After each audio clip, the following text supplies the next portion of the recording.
What's going on, guys? You are now in tune with the Kai Beam podcast. I am your host, Kai Beam, and I am with Gamdo and Mr. Elusive as always. This is episode 11, I believe, or 12, one of those two, I'm forgetting. But we have quite a bit of shit and some interesting topics today for you guys. So I just want to start off with this, because this is kind of old. The Little Nas shit, where, okay, he's doing this whole like devil Satan shit, like kind of branded stuff. Does a music video. I didn't watch it because it's just not for me. And then he proceeds to release some shoes called Satan shoes, which, by the way, this nigga got fucking indicted for that because he didn't even like properly get the authorization from Nike to do this. But the whole reason why I'm bringing up this story, I don't know if this was real or if he was just joking, but for these shoes, he said every shoe is gonna have one speck of human blood in it, which listen, that shit is fucking weird. Like, I'm for your sake, I hope it was a fucking joke because, like, nigga, for one, where the fuck is that blood coming from, and like, what are you doing? I don't think he was joking. I don't think he was joking. Wait, you don't think he was joking? No, because the shoes are the only limited shoes that he made. It was 666 shoes because he's trying to go off the devil, and he had said that he had a lot of volunteers like give blood, and so they took the blood, but of course they like put the speck of blood in the shoes. But it's just like, yeah, I'm like, not with that shit. I didn't really care about the music video. The music video was fine. It's kind of funny how they tell gay people to go to hell, and he did just that, and they're still mad. But I mean, the devil shoes is just weird. Like, he really should have done something else, because like I've seen a lot of people actually mad about him making the Nike shoes like the devil, or they're mad that Nike sued him for those devil shoes. But at the same time, though, you realize how many Christian people like Nike.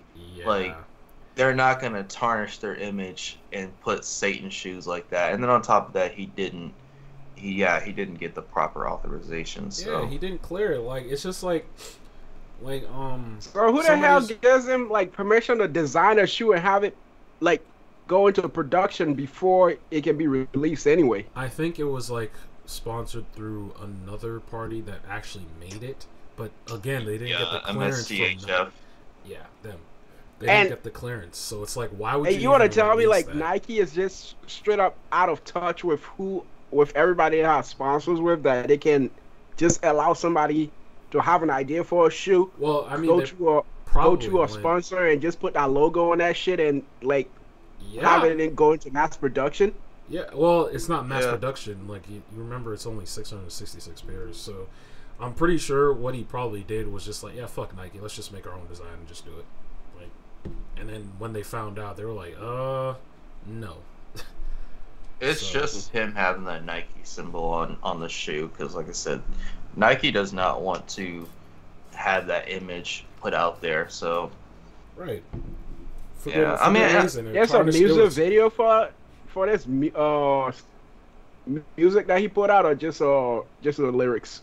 No, the music video is just him like going down a stripper pole all the way down to hell. Nigga got some strong legs, but yeah, then he's twerking on the devil. So yeah, the devil shoes should have been another design. Like, he should have had like some Air Max 90s. Like, people are all about the devil in the 90s.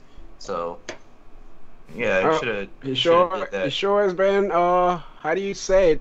I mean, he has made some weird, controversial stuff about him like trying to defy logic. So I guess that's his next logic defying nonsense over there.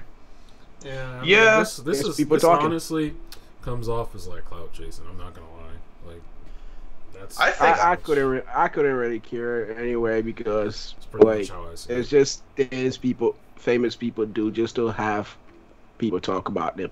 Yep. Yeah, Clout I chasing. think it's a mix of clout chasing and just like making people mad on purpose. Yeah, I mean, Because- he is known to be like a troll. That is another thing. So Yeah, but it's just weird that like I don't know. To this day and age, people are still mad that gay people exist. They've been living for like a millennia. What? They've been living since the dawn of time. Like pretty I much. don't know. Well, if you have like a set amount of people just keep fucking like demonizing a whole bunch of people, a whole set group of people, like I don't blame him if he just do controversial shit just to piss people off because I do the same thing. because I'd be like, he, yeah, he you're he's in a upset? position to do that, you know.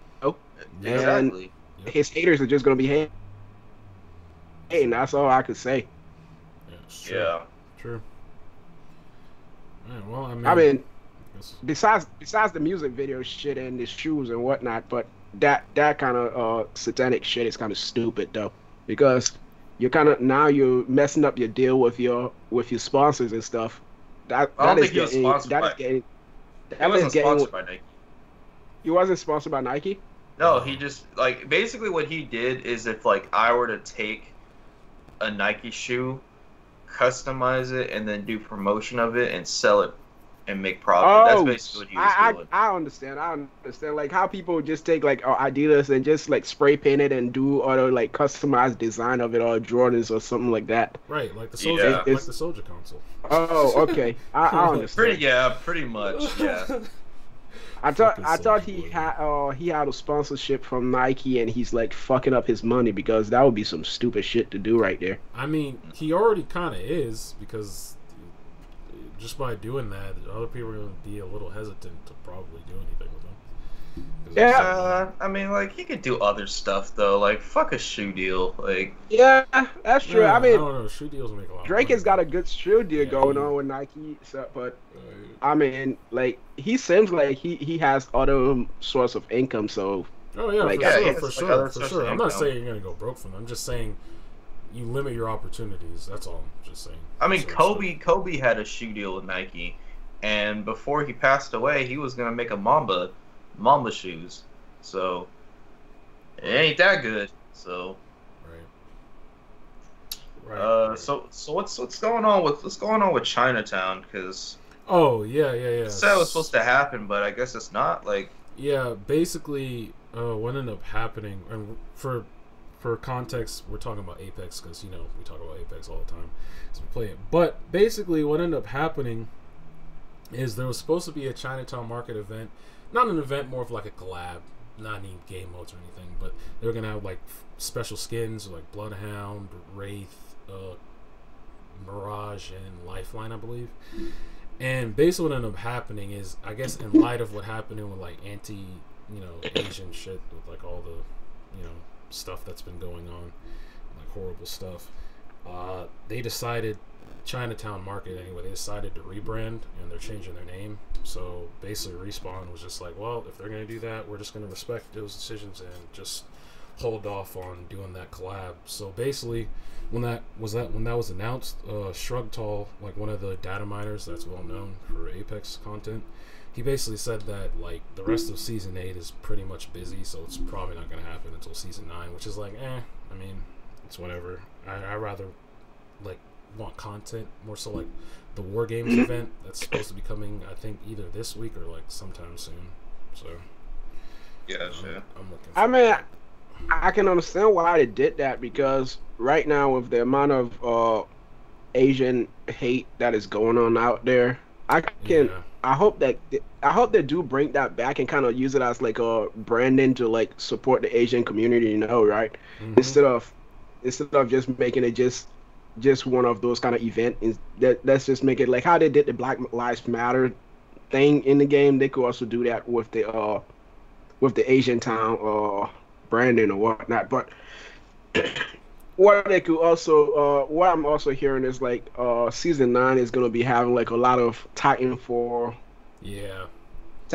incorporation in it too. Yeah, I saw It's that. about I saw time. that. Yeah, because there was like, I don't know how true this is. Like, take this shit with a grain of salt, but people are like, it's been speculated for a long time that they're gonna add like Blisk into the game, and he was like a Titanfall, like part of the Apex Predators or whatever. and like his ultimate, like people were like, because there was a video I believe I saw somewhere. Oh yeah, it was from Game and Merchant because he was covering on whether it was fake or not. But someone had released video of like Blisk using his ultimate, which is a Titan. It like dropped down and it like had a minigun and it like shot at people. So I don't know if that's real or not. It could just be fake, but That would be interesting. yeah, That would be overpowered and broken. It really what would. you got is just like a mini turret that's better than what was it? Rampart's gun, because it automatically will shoot at you. And not to mention if it lands, if there's landing damage, because you remember how like before they changed it when a care package would fall, if you stood like right underneath it, you died. Yeah, Like, it would crush you and kill you. I feel like if that shit lands on you, you'll definitely die. Because imagine if all of a sudden you're like a fourth party, and like people are fighting, they have no idea what's going on. Next thing you know, it's just Titanfall just falls from the sky. I think they should bring that field. back though, where the care package crushes people. No, they should. I think that was a fun addition they had initially. Yeah, that would be a fun way to like make kills. Like, you know, someone's rushing, you have a fucking care package falls on someone. Oh yeah, I also heard too from like the data miners that they said that basically they're gonna be updating badges soon, so like there'll be more badges to get and like higher tiers and stuff. So that'll be cool. Some other shit. Gotcha. So like gilded badges or whatnot. Yeah, like I think I don't know if you guys remember that badge where it's like you have to get 10 wins with like 10 different legends. But apparently that's one of the badges that are going to be updated, that it'll like go up in tiers like how some of the other ones do. I'm not really sure about what else they're going to be doing, but I know there's going to be new badges and whatnot. So. I'm probably not going to be getting any of those. Yeah, because they're probably going to be a lot harder than like... Get a win for each character, but get 6 kills in each game, like... Yeah. Some wacko shit like I'm that. averaging on a good day on a friggin' 4 kills per game, so, and that's just being generous. So yeah, no, same. Like I can get like 6 kills on a good game. Like a really good game will get me like 10, but those are rare. Yeah, those are few and far between. That's what those are, for real. Yeah. I'd say definitely average for me on a good game is like 6, but yeah, usually it's below that. And I mean, it is what it is. We have fun playing the game. No one, you know. We're not trying to be sweaty or any other type of shit. So. That's true. But all I have to say for this Chinatown thing, however they rebrand it, I hope what they do is they take this event. They put these funds towards donations, like basically whatever microtransactions that they have for this. The funds go to donations to Asian communities, because I've been thinking about it for like past like week, just because of the fact that, you know, what happened in Atlanta, all that stuff, just fucking crazy. Because it happened before. It happened when like COVID was just coming to the States, and then like no, it was rampant. It's just that it wasn't coming to people's attention, you know. Yeah. And it got so bad that now it's finally coming to light. But that was like those hate crimes were like rampant, dude. Yeah. And as someone who has like an Asian grandma, a Korean grandmother, like that stuff makes me nervous. So because I remember there was a time where I was like with her and we're going to like Arby's and stuff. Like I know who goes to Arby's, but she was ordering food and like some bum, like she was talking and then some bum was like speak English, and at the time I was just like, okay, fuck that guy. But I would punch that guy in the face, dude. Yeah, no, if it happened now, like I don't know, it would definitely be different, but I'm not gonna say what I would do. So I don't know. Respawn, if you somehow manage to listen to this, take this event, make whatever profits that you make, and then make this have donations towards Asian communities, especially Atlanta. So yeah, for sure. Definitely. And like Izzy was saying, yeah, it would be cool, you know, maybe have some sort of in-game badge you can get, kind of like how they did the Black Lives Matter badge or whatever. Shit, why not? You know what I'm saying? Yeah, man.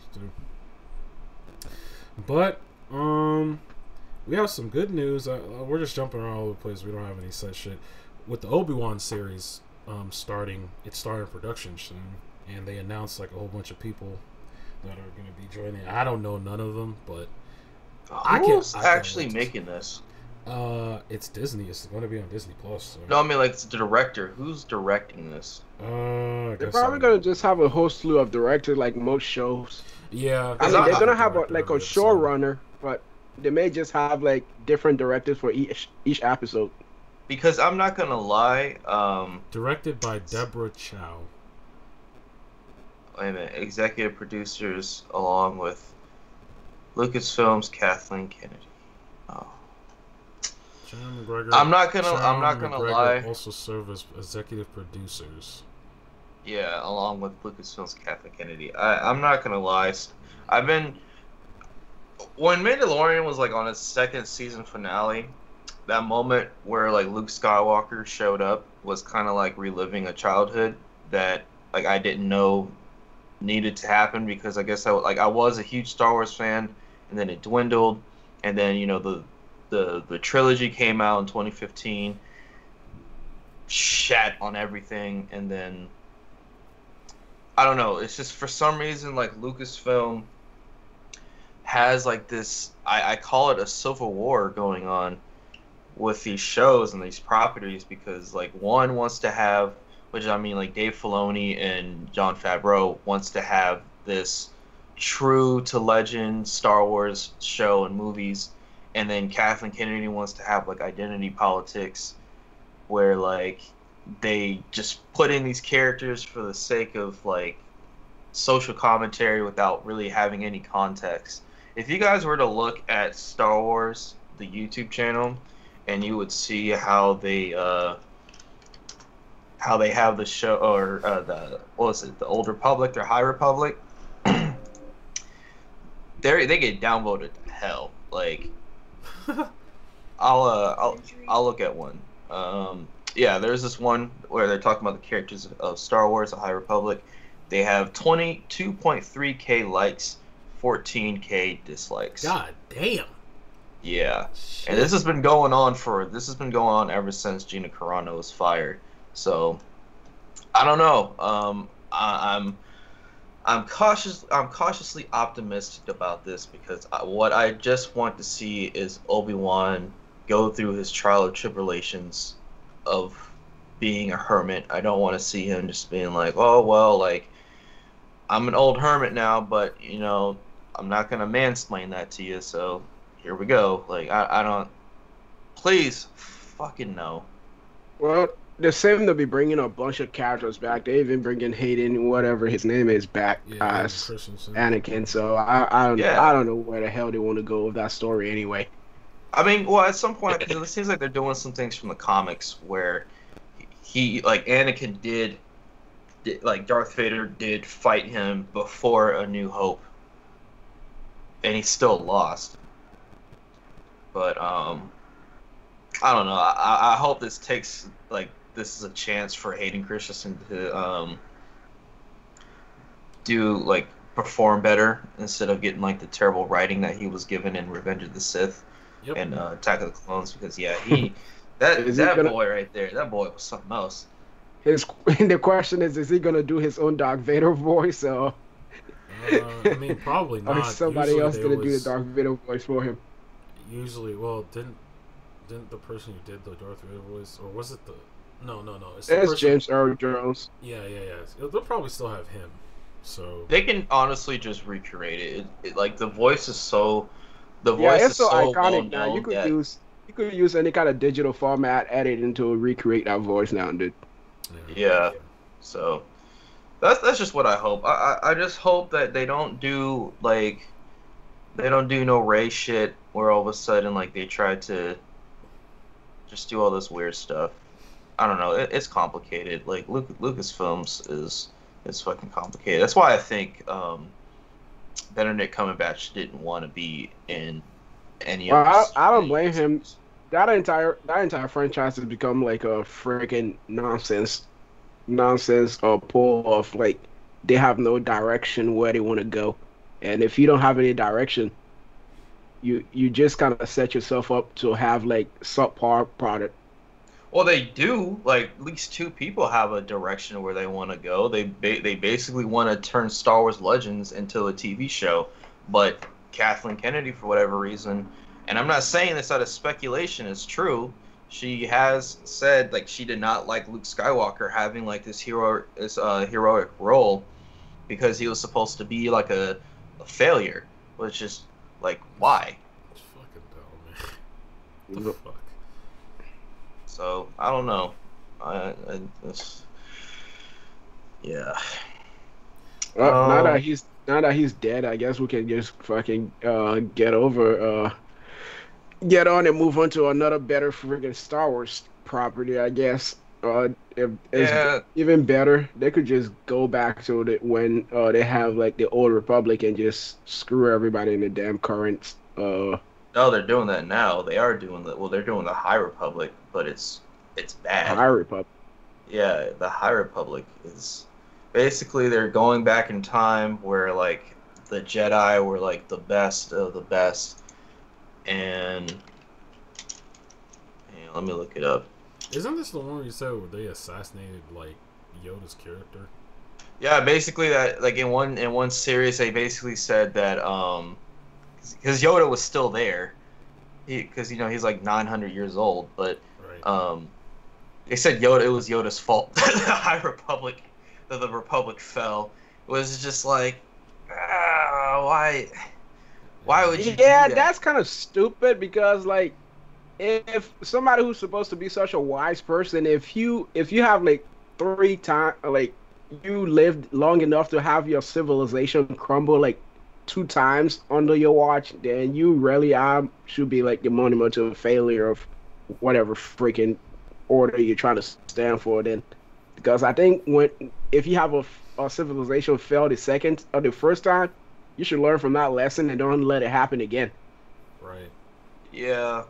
And they're just doing all these things that don't really matter to the lore of Star Wars. Like, and this is like kind of the touchy subject. Is like they're including like characters that are like suffering with their identity, which is like, how is that relevant to the plot? Like because if you really read to the lore, if you're a Jedi, you ain't got none of that.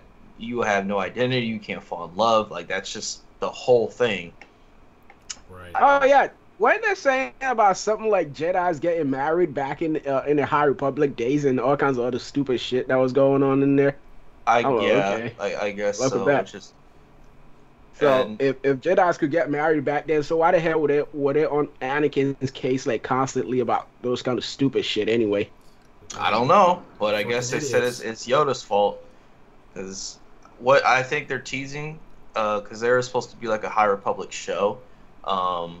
They're modeling some of the characters after like live actors, and I think they want Brie Larson to be one of the Jedi Masters, which is just like it's just she already works with Disney, doesn't she? So yeah, flip it over. Yeah, you don't want to see that. No, because Marvel. I know she's not gonna make it fun. Like, there's only a certain amount of times where like Brie Larson like acts, I don't know, like doesn't act like a gosh, what are those people called when snob? She doesn't act like sometimes like when she doesn't act like a snob, she's fun, but just most of the time, like even out of character, she just seems like she's not enjoying where she's at. Like, she looks like she wants to go home 5 minutes after arriving. Maybe she has way too much artistic talent that everything is beneath her. That's disgusting. All I can do is laugh at that. Yeah, so but hey, who knows? So Kai Beam was looking at this whole thing about CD Projekt Red changing the way they make their games. Now, Izzy, you don't play Cyberpunk. You don't even have that shit installed in your computer. How's that working for you? It's working great. My console is not crying, and my PC is not crying. So, yep. Dude. Very friggin' functional relationship right there. Deleted that shit. Best decision ever made. Just listen to this. Like, literally, you're telling us, the consumer, that you're changing how you make games after how bad Cyberpunk's launch was. Listen. Words mean nothing. You've already tainted the way we look at you. So I don't care what you say. If you do fucking Witcher 7, whatever you fucking call that thing, nigga, I'm looking at that very closely, because before Cyberpunk, like, I was like, yeah, I just can't wait for Witcher 4. Nigga, I am watching that shit with a goddamn telescope. Like, I am not going anywhere near that until I see that shit is actually, like, a fucking playable game, because you guys are just, words mean nothing. And then just the other day, because I didn't add this on here, they did some, 40 gigabyte patch that, like apparently did a lot of stuff for the game. The game again? But then broke it again. Like, what? Like, so basically what they did was they changed the way that the world moves now. So, like, people actually have, like, a little bit more, like, emotion, because they're all just standing there like drones, just walking to wherever they're going. The driving is a little bit better. They made it a little more weighted down, because this kind of goes back to when, like, we first were playing it, and, like, our complaints were like, oh, it drives like soap. You know, the cars that drive there, they don't even stop. They will just ram the fuck out of you. All these kind of things. They constantly run you over, dude. It's very stupid. Like, in GTA, if you're walking around, a car see you on the road, it's gonna stop, blow horn, and if you don't move, they're gonna run you over. Cyberpunk, they don't give a shit. They will just run you over. They just like run you down, and they're like, they just run you down and just like, yep, nope, just keep on going. But now they changed it to where, like, they'll honk their horn, they'll stop, and then they'll, like, go around you, which is like, wow, you finally have, like, some sort of sensory abilities going on here now. But it still doesn't take away from the fact that as an RPG, it's just absolute garbage. Yeah. It's just crap. It sucks, I don't disagree. It sucks that was the reality of it, but this is where we're at. And is anyone really even still playing this shit, honestly? No, I'm not playing it. I was probably the last one out of this group that had it installed, because you, Beam, already sold yours back. Yep. And got a refund. Yeah, I missed my chance to sell mine back. That shit, like, right after when they gave you a chance to return that crap. Yeah, Izzy just deleted it, and then I kept it on there. Oh, I didn't complete that shit. I did not complete it. No, I said you deleted it. Oh yeah, I deleted it. I deleted it, but I did not complete it. Like, after I got the Pan Am quest done, I just I'm done with this shit. Yeah, no, that's basically what I did. I literally only stuck for one character, because, like, out of anyone else, like, they didn't really have the emotion. They didn't seem real. Their body movements were real. Like, they had that shit down, but, you know, some of the characters, like, their motivations, only Pan Am was worth it. And pretty much, you know, I was gonna try to choose that ending, but it got to the point where it was frustrating me so much that I just gave up, because I kept dying from getting, like, blown up from out of nowhere, because like, the game was buggy.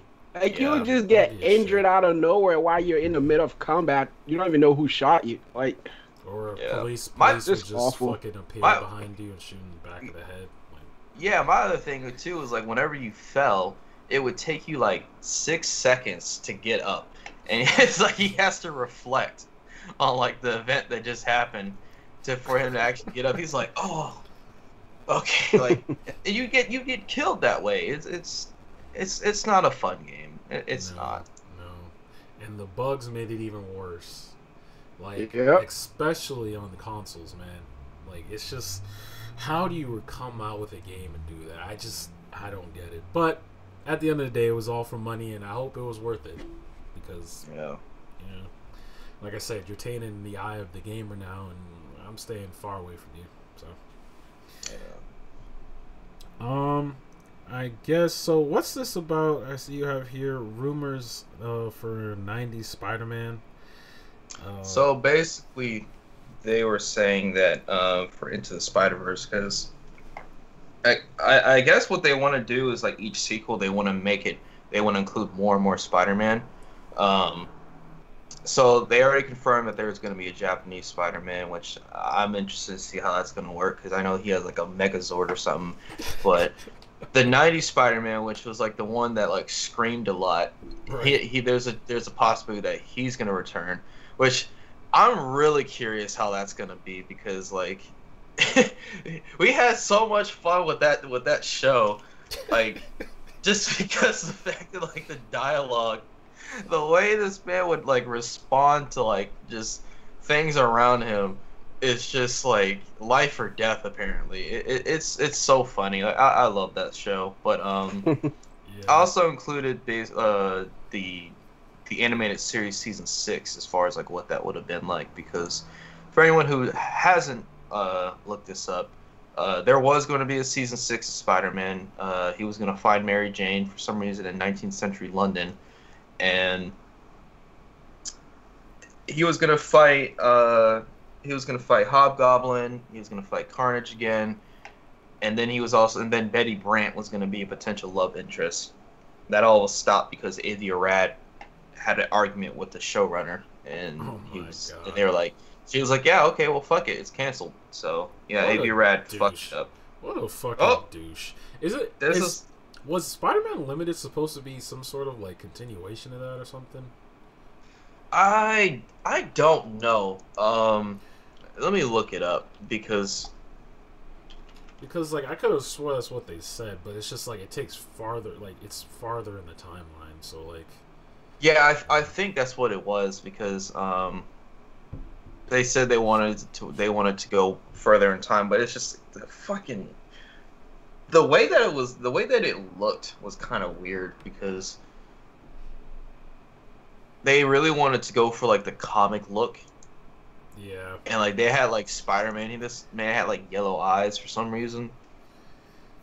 yeah. I mean, it was cool, but I mean, it didn't even run for that long either. What was it like? No, it One was like season? 13 episodes, and Yeah. you know he wasn't even in his own New York. He was basically in like some parallel dimension New York where your Chow Chow and your Shih Tzu and your Bulldog ran the. So Right, right, right. I don't know. I didn't really like it that much. The only thing that made me laugh was when like they thought he killed J. Jonah Jameson. So like the whole entire world was like, yeah, fuck Spider-Man, and try to spray him with a water hose. That's hilarious. Yeah, I think the only thing I liked about Spider-Man Limited was the costume, honestly, because he had those little like, you know, web wings or whatever the fuck under the Yeah. armpits. That shit was cool. Nanotech. Yeah, if it ever came back, I'm pretty sure. I can't even say. I don't know. It probably would have been crap. Yeah, but Well, I see we have over here David Ayer is fighting for his own cut of Suicide Squad. yeah, you know, Zack Snyder's Suicide Squad, which I mean, you guys all seen. How many times have you seen that? Suicide or the Justice League? Twice, and yeah, I definitely enjoyed it more the second time. Yeah. But yeah, I think this will be good because if they really did kind of, if Justice League, or I should say Justice League, because that was the fucking first one, the original one was crap. If that was any indication of like how bad you can butcher something, perhaps maybe they just butchered, Suicide Squad, and that's why it wasn't anywhere near what it was supposed to be. So I'd be interested to see it. Why not? Yeah. Izzy, what do you think about a Suicide Squad Ayer cut? uh, at this point, I'll take whatever, man, because like these shows, like they're so rushed, like these movies, they're so rushed to theaters, like they're always trying to get them out there to like beat the competition, and sometimes they're like the time they could take to produce it and get the editing right. Sometimes the directors don't have the chance to do that just because they have to get it out at a certain like deadline. So some scenes that they would think at the time that they are in a hurry to get in there may make sense, it may not just translate well. So whatever they Yeah. want to bring with the cut, I want to see more of it because apparently there should be more Joker scenes of Jared Leto in there. So maybe Right. that And would be fun. Yeah. Maybe it I will. remember So one we'll of the see. things they said that they cut out was the fact that they were going to show you more of like the not so good sides of like Joker's and Harley's relationship, where he's actually going to be like abusing her and shit, which is like, unfortunately, that's the nature of the relationship. So just only showing the lovey-dovey, which even that, like, he doesn't really love her. I don't think it's more so just a thing he has at his disposal, like that he can use to get shit. That's what done, I'm saying. Like which- the editing, because Yeah. they had to show something where that relationship was at. You're not just gonna show all the bad parts and then show him rescuing her at one point. That would just not translate well to what they were trying to show, or right. trying Yeah. to tell, like the story they're trying to tell. So they had to like cut those parts that he was being abusive and just show like the one that he's like kind of assessing, wouldn't let her go Right. Yeah. in And whatever situation it is. It doesn't help Because- too that the Harley Quinn show came out too, because they probably were like, oh well, if you ever want to figure out what their relationship was like, just watch that TV show, Right. where it kind of just went all in detail and stuff like that. Which, I mean, I understand why Jared Leto was upset and he didn't want Joaquin Phoenix's Joker to happen, because yeah, like the same thing that happened with Ray Fisher. You don't. It's a non-existent character who just stands there and stalks Diana. Like, Right. Yeah. It was just weird. it is. But do y'all think it's gonna happen? I already said that I think it's gonna happen. I don't but think it's right not. away. I don't think it's gonna happen unless AT&T like currently they're banking the entire money on the Suicide Squad, the new one that's coming out. So I don't think that's gonna happen because I think the new one that's coming out is just gonna overshadow that one. It And is. there's not gonna be any point having a wasting money on trying to make his cut version of it. Yeah, but I mean, they did the same thing with Justice League though, because I mean, they Justice made a lot League of was money on what- HBO Max. Justice League was a special case though because that series was supposed to span a lot of potential sequels and spin-off with big characters. Suicide Squad, it's just characters getting killed left and right. There's not really importance to them anyway. So just to tell more Yeah. of Joker's story, he's not even gonna be playing Joker in the future anyway. So why waste that time on that shit? Yeah. Sure. I say like, yeah, it's just like leave it to be determined, because I'm looking forward to James Gunn's Suicide Squad, because it looks Oh a no, lot definitely. fun. I saw that trailer, like just a friggin' 3 minutes trailer.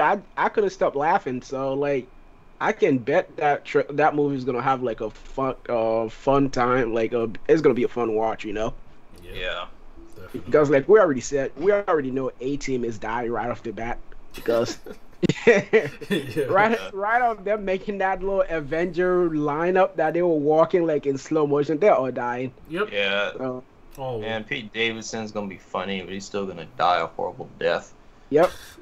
So that's gonna be interesting to watch because like I think they pretty much already spoiled the movie by doing that because like the second half of the movie is them on that island fighting a bunch of mercenaries or whatever, so we can already tell who's gonna survive later in the movie and who's gonna die from the first half of the movie. Oh, man. Right.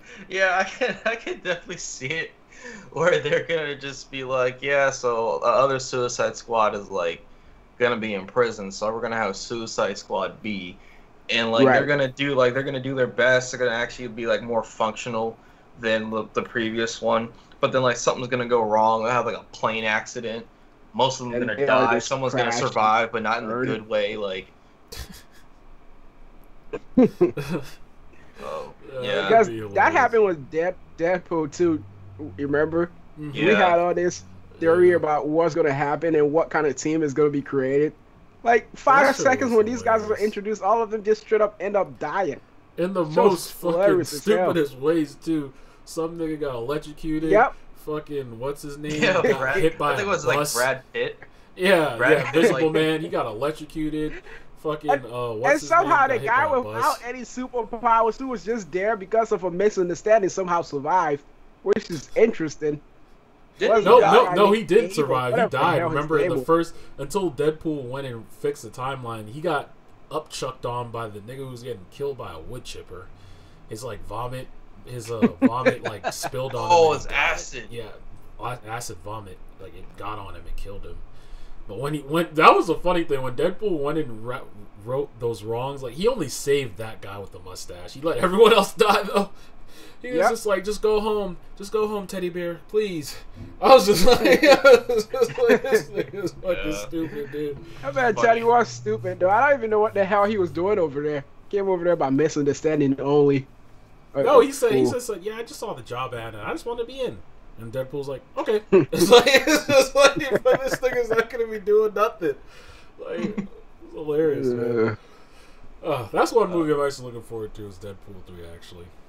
It should be fun. See what kind of characters appear in that shit and whatnot.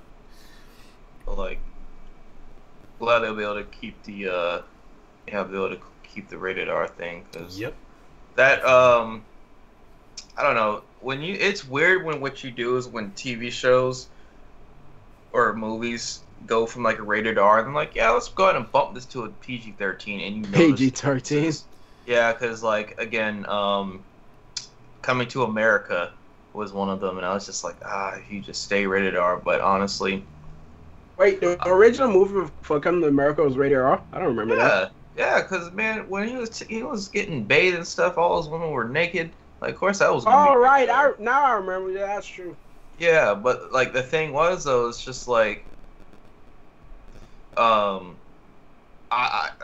think that Eddie Murphy was just scared by cancel culture, so he was just like, yeah, I'm not gonna have the jokes that I had before, because people were after him. So, and like you can tell, like even like it seemed like he wasn't enjoying what he was doing in the second movie, because like he was just scared to say some stuff. Like pretty much, I feel like his character in that movie was kind of like a reflection of his real life. Where like tired. Yeah, he had this like progressive idea back in the day, but like then all of a sudden he got more like timid of a character, where like he can't even like express what he wants to do anymore. So it's just like weirdly. I mean, I enjoyed the movie for what it was, but the first movie was just better. Yeah. Like, it's just, there's some scenes, like, when when they went to the church and stuff, they got married, like, I don't see what the point of it was, where they are like, yeah, they had the sexist priest over here, and it's like, yeah, you really need to say that? Like, that's part of the joke. Like, I don't know. Yeah. Jeremy Jahns kind of said it, too, when he was just like, yeah, I guess they have to, like, make it aware, like, put it obvious. out there. Yeah, make it obvious, or because like, be like, oh, it's part of the joke of what the character is. So you don't, like, anybody with common sense should know what kind of character that is. You know, you don't have to like spell it out, but I guess now these days you gotta spell it out for people the kind of character it is. Even after like the acting is what in the action of the acting is what's supposed to like convey what the character is. But now I guess even within the action of the act, you have to also explain what the character is to people, because they're just gonna flip out all of a sudden because they're offended for a fictional character in a movie. Ridiculous. Eddie Murphy definitely, like, he caught the brunt of it, because he was just like, he didn't have like hardly any scenes where he said anything funny. He was just like, he had this one like facial expression when he was like trying to let his like bastard son know it's gonna be all right. He was just like, in that, like, it's just like squinting his eyes as hard as possible. Right. And you know it's bad when like Wesley Snipes, who is not really a comedic character, is way more funnier than you. Yeah. That should not be the case. Like, Eddie Murphy. No, like, it really shouldn't have, man. But yeah, that was a fun tangent. Y'all ready to get into this nitty gritty about this Quavo and Sweetie thing? Sure, we can do that. Yes, sir. I'm just gonna come off that rap and just say I don't know what the background was going on. So like, explain to me. So first things first. If you're a rapper, avoid elevators at all costs because it's just never a good look for you. And what ended up happening was, this was taken actually last year, when I guess they were fighting.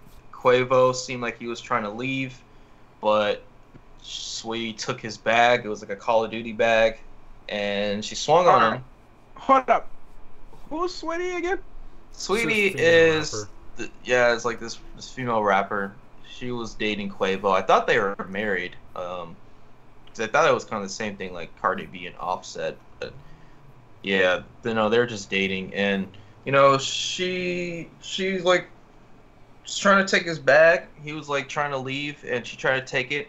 He grabbed the bag, and she tried to swing on him. She got some terrible form because they didn't connect, and they fought for it. This was caught on camera? Yep. Yeah, on elevator. And the whole thing is like people were trying to put the blame on Quavo because like they're trying to say like, oh, he like threw her around, but like if you see the video, it was like pretty equal. Like this dude is skinny and tall, but he doesn't have the strength. He like fell on top of her because he didn't have like the right footing to keep her at bay. Yeah, because he was just trying to get his bag. He was just trying to get his bag and leave. But she was like trying to keep him there. He was actually trying to leave, and she was preventing him from leaving. Yep, pretty much. Like she blocked him. She was blocking him, which is just like you never do it. I'm like getting a little some slight legal stuff for at least in the state of Washington. But if someone is trying to leave and you block their way, they have the right to defend themselves. I don't know where this is taken, probably somewhere in Florida or California, but yeah, you're never supposed to block someone because they have the right to defend themselves. And then 2, she already took a swing at him, so yeah, that wouldn't look good in court. But this whole thing where people are like, oh, Quavo, fuck Quavo because he threw her, she was limping. I'm not gonna lie to y'all, oh, dick! I still didn't even put the videos with Sweetie talking about her relationship with Quavo. But I'm not gonna lie to y'all. Swingy. Swingy. That's gonna be the name of the fucking podcast. We found a name. Fucking Swingy. I mean, she did try to swing on this nigga. It failed, but she did. Yeah, no, Swingy over here is a straight up bitch because she has this mentality where like she tries to move like a dude, but she faces the consequences like a dude, but isn't happy with it because like she just the way she handles her relationship, she just sees it as like a business. When Quavo cheated on her, multiple times, she was on this podcast and they're asking her like, hey, like, what would it take for him to be in your good graces? And I don't know how celebrity relationships work, but I mean, saying you need to buy me a bunch of houses doesn't seem genuine. No, that's where I just interject and say, yeah, I pretty much agree with everything you said. But in terms, it seems like for most of these relationships, like it's just a clout thing. It's a status thing. Like I said, you have it to where these niggas are just. That's where like groupies are group like some of these are groupies for groupies. Like niggas will get with a chick because she was with Drake, so now if I get with her, then that means I'm that nigga too. Like weird shit like that they be doing. So it's just all clout shit. Like I'm with Sweetie. She's like one of the baddest in the game right now. So obviously I'm that nigga. Meanwhile, like I said, you could just be out here fucking around with Sally and fucking Selena over there, and because Sally. Yeah. So it's just a Sally. Who the hell is Sally? Like nigga, whatever their fucking names are, Selena, whatever. You know, just pick any name. Like these niggas they're just out here fucking dogging, which is why I'm just saying, if you know you're not gonna really be in a mindset to actually be together, why would you even get in a relationship? Just be a bachelor. Just go do your shit, man. And then when you're ready, you can go fucking settle down, find a chick, and start a family and shit. Why would you forcibly try to make a relationship knowing you're not gonna be faithful? It's dumb. Like, I'm with you on that because I mean, especially with the times we're in right now, like if you're not gonna be in a relationship just to have a companion, just fuck off and just make sure you state your intent before Exactly. you even kind of start that kind of shenanigans, Yep. because Yeah. like people misunderstand and they will get really hurt about that shit and start doing like actions that they're not supposed to do. Kind of like the situation with both of them right now, where one of them is over here throwing hands and shit. The other person is not in a position to defend themselves properly, or even if they did defend themselves, they turn out to be the person who's wrong because, well, you're not supposed to hit a woman. But what if the woman is like a freaking damn WWE wrestler who can like just body Break the your shit neck. out of you? Are you supposed to Yeah. just stay over there and just get your ass freaking squashed? Yeah, That's the thing that I had such a big nah. problem with, because the thing is like whenever something happens, I guess when I pit it men versus women, however the situation ends up, it's always looked as the man as the like the common denominator for like, oh, it's his doing. Like if and it's just like this whole weird response where like if a chick beats the shit out of a dude, they're like, oh, he probably deserved that, like whoop his ass. And like there's like this like sense of community and like On that I don't person know, that's like coming fortunate to get our together for ass like, whooped. yeah, like this sort of unity for like women, like when they beat a dude up and they're just like, yeah, like fuck what could have happened, or what the actual thing is, like she beat his ass, like congrats.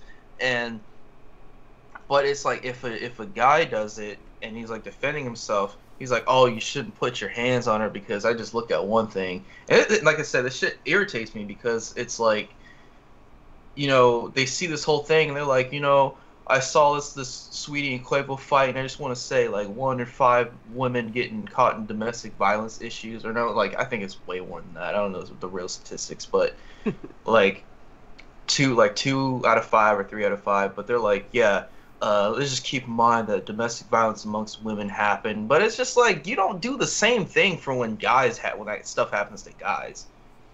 Yeah, No, it's You a, don't because pull. You trust don't me, pull it's there a out. are double guys out there standard. who's getting That's like super abused by that women, and they don't know how the hell to get out of that shit because Exactly. yeah.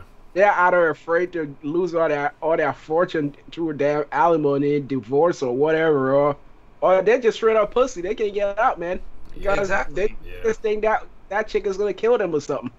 And then So like people, it's double standards over here, man. People have to be like equally taking responsibility for these kind of situation. Yeah, it's like yeah, my mom was giving me an interesting perspective. She was basically saying that the reason probably why that is because women, they deal, and you can't discount it, they do deal with a lot of shit. They are, there's a lot of rape and shit that just does happen to them. So they may not want to like look so hard at the issues that men face, which is wrong. Because that is a double standard. Because shit happens to us too. Maybe not at the same rate. Let's not discount that. There's a lot more shit that happens to women, but like it's not gonna stop until everyone can like acknowledge that, right? Like both Right. sides can have these issues. But I don't know when that'll ever be. It's like I it's don't think it's just something like, I don't think it's gonna really happen like that. Like actually, well, no, maybe, because it's like, I don't like to bring up the '60s because like the '60s people hate those times despite the fact they never fucking lived in them. Um, that was the whole idea where it's just like a couple was a couple and they stood by each other. But then it was like nowadays it's, they take their own personal issues and they flood the platforms and say like, oh, these people are shit, these select people are shit right here, you shouldn't listen to their issues. Because there is like, I can bring up some statistics that men have a higher suicide rate than women. Men are far more homeless than women. They got all these other things, mental issues. It's just that they're not recorded at all. And I just think that you know, we are also talking about like toxic femininity and like toxic masculinity. Mm-hmm. And I think toxic masculinity is a byproduct of just how the dynamic between a man and a woman is set up. Because as a guy, like, you're told all these sort of things and how to be a man, which honestly, I'm not gonna lie, a woman should never tell a guy how to be a man, because that fucks with the whole dynamic. That just seems wrong, because when they have those sort of rules, their expectations don't match up, because, you know, they don't have that experience, Right. as far as like being a man. And you're having all these qualities that are over exaggerated, like, oh man, I gotta roll up my sleeves and stuff, gotta flex on my muscles and shit like that, like, nah. And as far as like mentality things too, it's just like, you know, guys should be able to express their emotions without being judged and criticized for it, because that happens a lot. Yep. Where it's like, if you say what's actually on your mind, that shit gets weaponized. So yeah, it's a deep conversation there. You know, we had a whole discussion about it, like, on this topic actually in our topics channel, and yeah, it's just a touchy subject. But at the base line of it, it's just there's double standards. That's just the bottom line, and it does have to change. You know, it's just like, it's not right. if he just let it go, let her take the bag. And I hate when people say that too, because like it kind of goes to like another thing. You don't let people take your stuff, because they're not gonna handle that shit with care. They'll rip it up, burn it, do all this stuff. Mm-hmm. I guess I can say from like personal experience, when I broke up with someone and I moved out, they burned my pillows. So no, they don't hold that shit with care. They hold it with contempt, and then they just let it ablaze. Burnt that shit in a bathtub. So yeah. I mean, it's one of those situations where she really just want to fuck that shit up anyway. Like, it wasn't gonna go any other way. Yeah. Yeah. I think for me, like, I'll end my piece with just saying, at the end of the day, keep your hands to yourself. Yeah. Like, don't take no one's stuff. Don't touch them without their consent. Definitely don't swing at them. And then try to use the footage as a way to be like, oh, woe is me. Try to limp your bitch ass out the elevator, thinking that you're actually hurt. Don't do that shit. Keep your hands to yourself. Yeah. But that's the thing. People would get so passionate, and they wouldn't stop thinking about those kind of reasons, and they just want to hurt the person in that moment, because they themselves are feeling hurt, you know. So, See, the they're not thing gonna is, think, like, well, you're not reason. yeah, and the thing is, so, and I told Beam about this too. I was on Twitter, and I try to build Twitter, just for like art reasons, and I honestly can't do it. I fucking hate Twitter, but like, I had seen this one thing where this person was like, oh, my best friend just told me that she broke up with her boyfriend because he was laughing at the Quavo fight. Like, are you fucking dense? Like, why is your relationship, like, why is your decisions in your relationship so determined by what someone else does? Like, what the fuck? Like, yeah, that is really fucking stupid. Like, because if they get back together, Sweetie and Quavo, you know, that's your friend's because gonna they're look like a real related dumb-dumb. mentally, man. No, it was like we were saying. Related The because only they're reason so invested in those people's lives. that's true, because for some reason that is people put celebrities on pedestals, but it's like, yeah, their life shouldn't dictate what you're doing. The only reason you probably broke up with this nigga is because you already had in your mind that you were going to anyway. You're just looking for any reason to do so.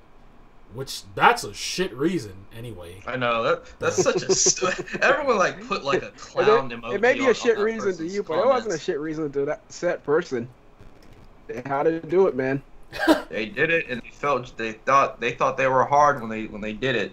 The way they said it, too. But then everyone's just like, yeah, no, this is clown material right here. Clown emojis in the chat, like, basically. So, yeah, I don't know. It's fuck Fuck this celebrity relationship shit. Yeah. Bottom line. Period. I'm just playing. But, so, for DC, listen. Why do they feel the need? And I guess Warner Brothers, AT&T, whatever. You take a step forward, and then for some reason, you guys shoot yourselves in the foot and take 5 steps back, because here we have them canceling the New Gods movie because of Darkseid. Yeah. Like why? just why? And this was supposed to be directed by Ava DuVernay, right? I believe. So yeah. Wait, what was canceled? The New Gods movie. There's New Gods, and then there was The Trench that was canceled. But like, I didn't include The Trench in there. Well, so they said that the New Gods didn't correlate well with it wouldn't correlate well because Darkseid existed in the Justice League Snyder Cut. But the thing is, though, is like multiple sources, Zack Snyder included, already said that, you know, his version of Justice League is not canon. So what's this whole thing where it's like, oh, New Gods can't exist because a non-canonical version of Justice League is there? So, if how do I go about this? If they're canceling the New God movie, is there like a plan because they want to try to move forward with Snyder Cut of that universe, thinking, or is it not? That's what I was thinking. I was thinking it was either two things. They do want to move forward with the Zack Snyder Cut Justice League, or they're trying to do that to punish Zack Snyder because of the fact that his movie came out and WB really didn't want it to, but AT&T is the one that pushed for it. Right. Well, if that's the case, that's fucking dumb because you're shooting yourself in the foot either way. I mean, why not make it?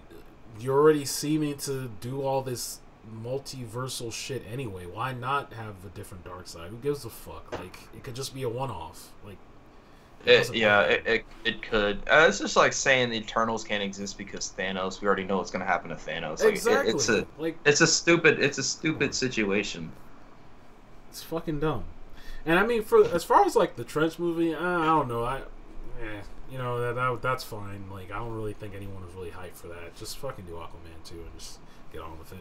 And that's another thing with DC. They need to learn how to just make that movie center around the plot they're trying to make and not always try to connect it to the bigger universe, you know? Exactly. Because they do that so well in the animated cartoons that they do, you know? Where those animated motion pictures pretty much, like, even though you know the Batman, the Superman, or whatever is connected to a larger universe, but they tell a story so well within that setting that they don't even have to mention whatever the hell was going on when that Superman or that Batman team up with the Justice League to do whatever the hell they did last summer or whatever.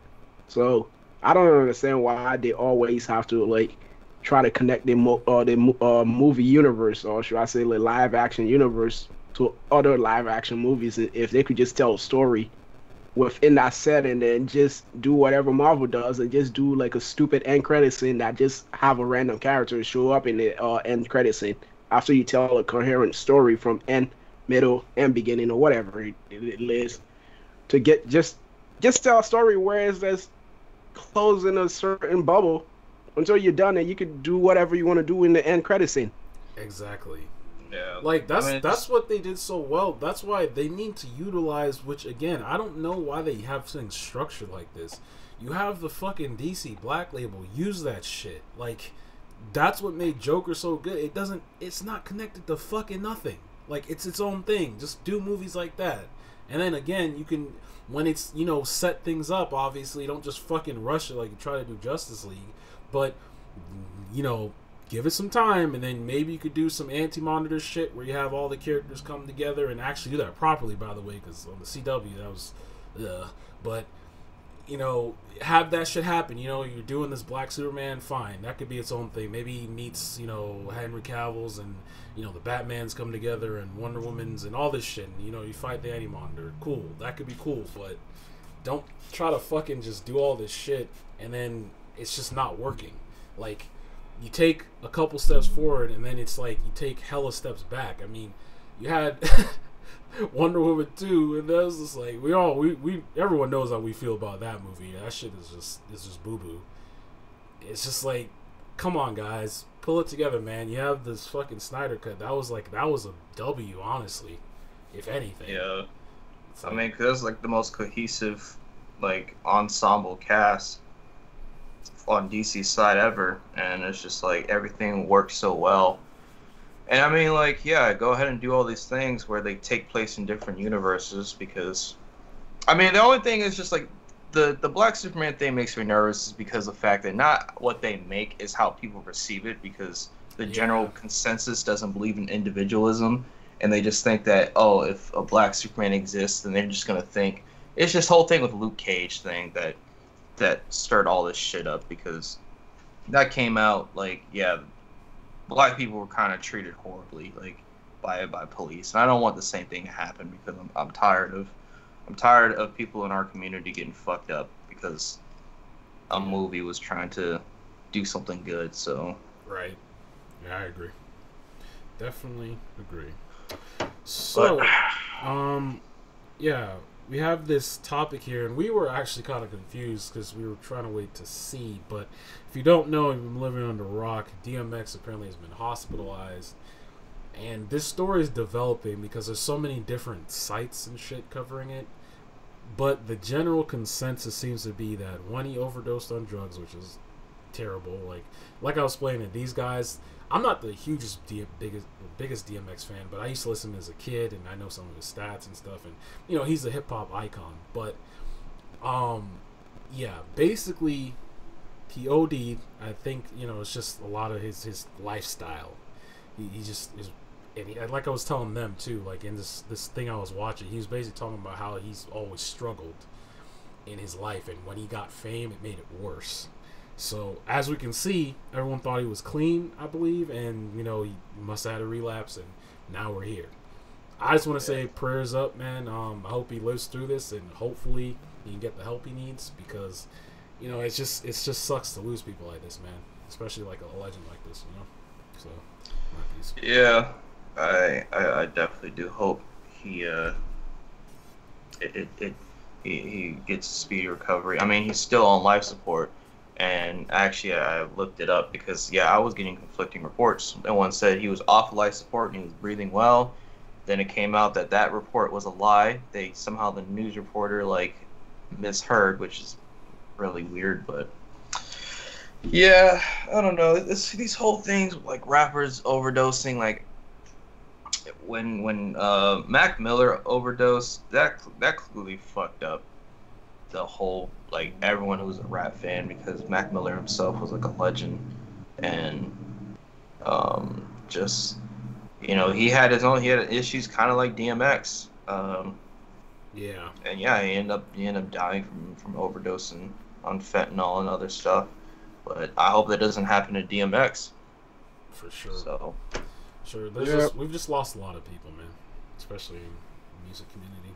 Yeah, Like concerning the year of 2020 has become a shitty year for like the most icons dying ever in a single year or in a single freaking decade or whatever. But yeah, hope DMX have a speedy recovery, man. For sure. Go through. Yeah, prayers up, man. we've been watching movies. We've been watching a lot of stuff. Yeah. Beam, there's not a lot of stuff to do. Watch movies, Yeah. you know. Beam been watching like a lot of them. Go ahead and list them all. Yeah. So, yeah, just this week alone, because I just have the time to do so now. But I watched The Invitation. Great movie. Actually, Lucy was the one who told me to watch that one. And basically, a group of friends get together, and it's a culty kind of movie. So, yeah, I don't want to spoil anything for you. Just watch it. It's good on Netflix. I actually got around to watching Uncut Gems because those guys, Gamdo and these guys, told me to watch it. And great movie. Yeah, if you haven't seen it, Adam Sandler, kind of in a different role there. He's so used to seeing him as a comedic person, right? But yeah, I don't think a lot of hardcore Adam Sandler fans are gonna like that movie, but it's really a good movie if you just like erase some of what you know about Adam Sandler from your mind and just put put yourself in and immerse yourself in that universe. Like it's a really great movie. Yep, Yeah. definitely agree. The next movie I watched was Gerald's Game. That one was actually pretty good. That's another thriller. Basically, premises wife and husband trying to rekindle their relationship. They end up going to this like kind of not resort, but like this place where it's like This is a cabin, yeah, like a cabin, like yeah, like, a off getaway the way, cabin. off the way. And what ends up happening is basically the wife gets chained to the bed and like the husband dies, and it just kind of descends from there. Like it's a good Handcuffed. handcuffed, yeah, chained. I said chained. Because if that handcuffed. was changed, she would have had at least a way to like a slack to like Yeah. grab the key that fell on the ground. But yeah, Yeah. she was handcuffed, so the handcuffs didn't have a lot of slack. Yeah, it's a great movie. It's kind of like one of those like trippy ones where her mind is like descending into madness and shit. So she definitely took that one out. I also watched Shutter Island. I know that one's kind of old, but I never saw Oh, it that before. movie was ridiculous. It really was, like, especially the ending when I was like, what the fuck? Like, you know? I mean, I kind of already. Well, see, the thing is, like, you have to watch that movie twice because you don't notice it, but they treat Leonardo DiCaprio different compared to everyone else. Like, you watch it a second time and you see him, you see them just looking at him like, all right, let's see what he actually has to say, but not in like a please enlighten me way. Like, I don't know, is he gonna pop off? Because the whole premise is centered around him and what he's done, but Right. it's not made apparent until the end. It's yeah. Yeah, that shit was definitely trippy. I enjoyed that one for sure. Yeah, check it out if you want to. That sounds interesting. I think, honestly, I realized that besides superhero movies, I actually like thrillers a lot. Like, they're just fun movies, you know, and then, you know, by the end they have like some sort of twist that's like, damn, that's crazy. But I also watched the Nightcrawler movie with Jake Gyllenhaal. That was released back in 2014. That was another good one. You know, he plays kind of a sociopath news reporter guy. Yeah, I'm not gonna go beyond that. It's just you just have to watch it. He's just a fucking douchebag, man. But the most recent movie that we actually all watched was Godzilla vs. King Kong, and pretty much general consensus is human no good, kaiju fighting very good. Like Yeah. that's Pretty much. basically. That's the brass tacks of it all right there. I just don't. Sign language that shit too. Yeah, Yeah. yeah. The only part of like the human aspect that I enjoyed was when they had the girl that did do the sign language, because I don't know, it's just like I guess I have the feeling like I have this like perception that they just shouldn't talk. When they're animals that can't talk or nothing like that, everyone should just shut the fuck up. Everyone should be silent, because you have all these things that kind of derail from the actual plot and kind of waste time. Like the ones with like Millie Bobby Brown and like the other kid and that the black guy, it wasn't really relevant to the plot. I Really mean, wasn't. you It really was could have not. shortened it up by like making something else happen, because like every time they're on screen, It was just boring. cringy, Yeah, man. it was boring as fuck. Yeah. And like I said, like they honestly kind of treat you like you're some sort of idiot when they're doing this movie. They're just like, yeah, you know, Godzilla and Kong, their ancestors have been fighting for millennia. Like, so if they see him, it's on sight. It's like, nigga, like, you don't even need to say that. We know they're like basically two top apex predators in their fucking respective kaijus. Like, obviously, when they see each other, it's on sight because they have to and then fight you for want to also dominance. know that Like- you also gonna want to know how they're gonna fight. It's real simple. It's called Godzilla versus Kong. Exactly. What do you think is gonna happen? Exactly. Like, If you said Godzilla and Kong, I don't know. That might exactly. be left Then for we know for that's not- interpretation. We right. know But they're, when you say- they're teaming up or something. Yeah, like you say Godzilla versus Kong, what do you think is gonna happen? seriously. They do treat people like they're And- idiots. And they had Seriously. an entire pictograph from the beginning of the movie, even depicting that. So why are you even explaining this again to people? I don't know. The first credit scenes in the movie is like the pictograph of Godzilla, like Godzilla and Kong ancestors always fighting every time they meet up. So, do you even have to explain that again, like halfway through the movie, and every second you get a chance to like have a dialogue in there? Come on, man. Apparently so. But like we were all in agreement, so I will say, yeah, Mechagodzilla, that shit was yeah, that shit was I always love how they have the mech designs all cold and like dark. Like I really wish Transformers looked like that, because because that colorful Transformer nonsense is not how Transformers look, dude. I mean, of course, because they had to like, yeah. Transformers are like dirty, like dark, kind of like gritty robot looking with rusted metals on them, you know? So, yeah. like most of the times, every time they like have these shiny, I know they're trying to sell vehicles and shit like that. So that's all they have, these shiny Autobots and shit, but that's not how the Transformers always look. Yeah.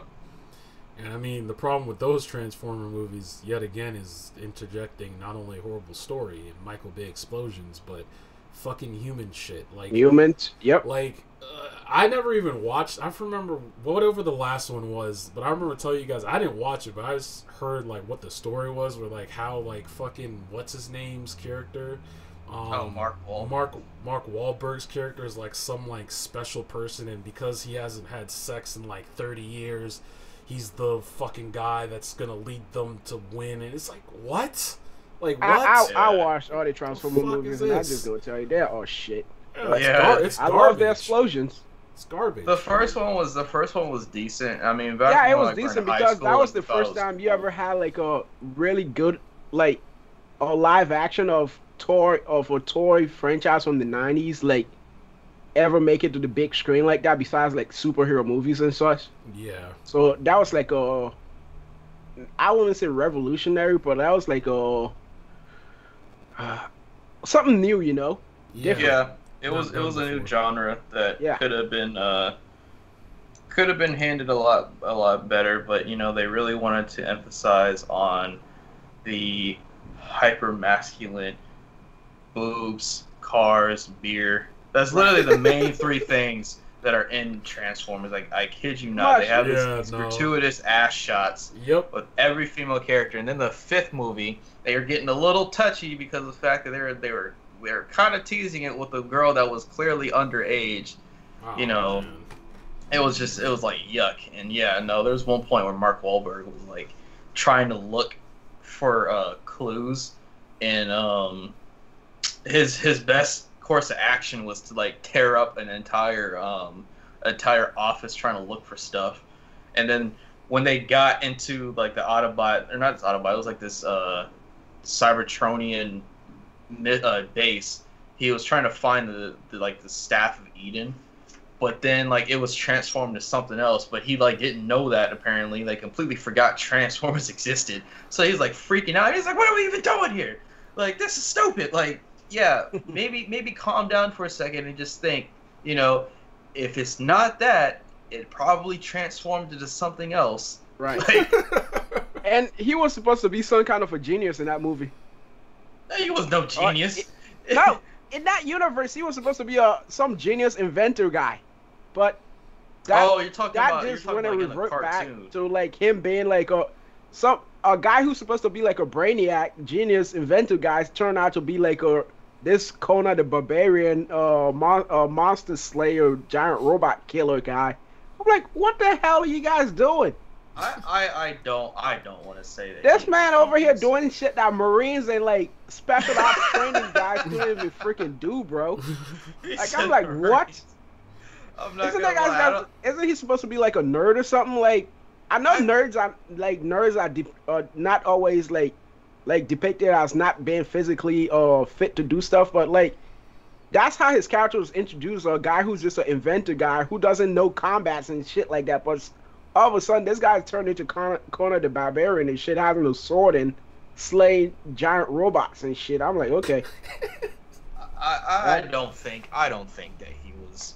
I don't think he was a genius. This is the same man over here that like the only thing that he could invent is a robo dog that can get beer, and then a robot that could paint vertically. That's what they try to make us his character. That's why they try to make us believe his character was. So I was Yeah, just not asking questions. I just want to just enjoy the nonsense they were showing. So like every time I watch popcorn flicks like that, I just turn off my brain and just try to enjoy it for what it is.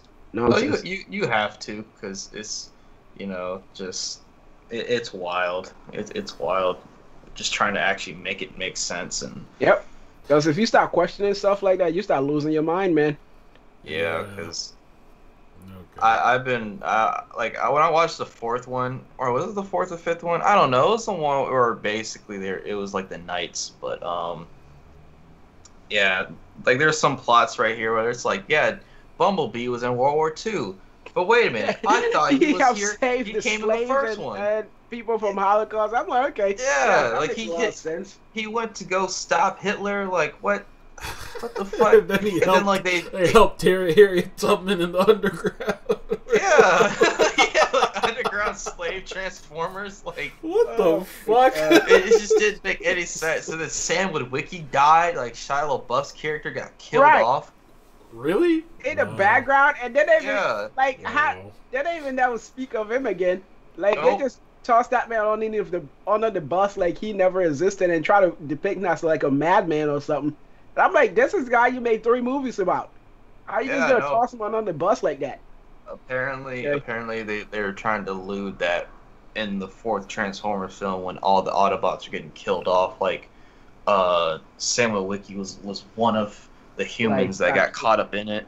Yeah. So him and his girlfriend just died in an automobile accident. What the? So, yeah. It says baby. Like, Yeah. oh no. But Oh, yeah, Lord. I like those movies: Uncut Gems, Shutter Island, Nightcrawler, Godzilla. Yeah. Great Falcon movies. and Winter Soldier. No, you haven't watched Falcon and Winter Soldier at Nope. all yet? I don't care about the spoilers though because Well, there's only 6 episodes, so it's halfway done. Yeah. And this episode like is really good, it's just one of those things like it's not really spoiler to me because I'm just gonna watch it anyway and I don't really give a shit. Gotcha. Like superhero movies are just one of those things like it's either hit or miss. There are superhero movies that will really have like surprises in there but most of the time they are all predictable anyway. Whatever the case that they toss in there, so I don't really care about spoilers. We could talk about it. Okay. I don't think Falcon and Winter Soldier threw me through a loop because of the fact that I thought it would be predictable, but it's not because. Yeah, it isn't. Well, the only thing that I can theorize is that they are literally recapping or doing parallels from Civil War because of the fact that you have Zemo. John Walker, this guy's going on the deep end. Yeah. This man, like, he got spat on and he was like, "Do you know who I am?" Like, Yeah. I mean, already like, know it's this really nigga's just gonna hard take to this live up to the seriously. mantle of Captain America. I don't care who the hell you are. Like, you can have all the same superhero serum and the same power as Captain America, man, but it's just hard because, like, Steve Rogers, like, his ideals that he had, it's just, like, built into his core before he even became, Captain like, America. the super soldier. Yep. So, like, somebody Yeah. who never went through his experience would not really be able to, like, kind of live up to that ideals, And I think that's Yeah. exactly why Sam probably doesn't want to be Captain America. That exact reason. He probably doesn't feel that he's worthy enough to do that. Which even That, in this and episode, it's like, go he's ahead. afraid how they're going to treat him because of the Yeah. fact that, like, he is black, so. Exactly. Like, that's why I think, because, like, there are 2 theories, like, that are going on, where one is, like, that maybe by the end, because Sam and Bucky will find the resolution that they'll share the mantle of Captain America. Like, they'll obviously have their own shields or whatever, but they, like, share the mantle. So it's like, the load isn't just on one person, basically.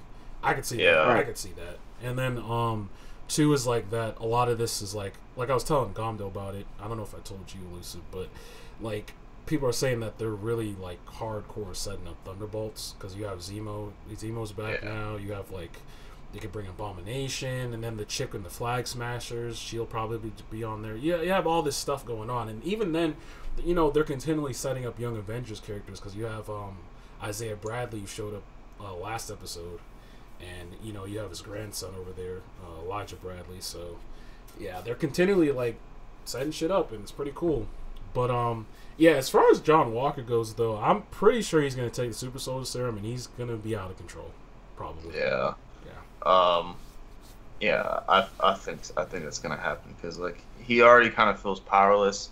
He doesn't like Bucky or Sam. Falcon Yeah. or Sam because of the fact that like they have the lead and he wants to be the one to like he basically wants this moment to shine. And it's really funny that he has to get his voice of reason from like this cleaner version of Daniel Caesar, who's Battlestar, and